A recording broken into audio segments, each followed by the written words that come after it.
Hello guys, today we'll play Ramasa Challenge. Let's start. বলো মাছ কই থাকে?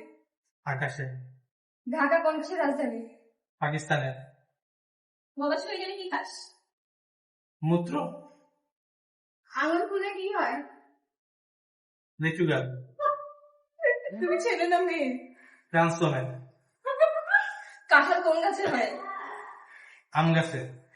তুই এখন কোথায় আছিস? পাকিস্তানে। কমলা রঙের কি রং?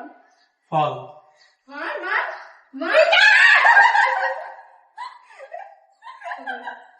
আচ্ছা বলো সকালে কি দিয়ে খাইছো?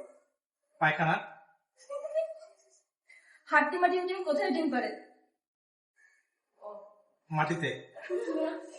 সূর্য কোন দিকে ওঠে? উত্তর দিকে। ডিম আগে না মুরগি আগে? ডিম আগে। মুরগি আগে।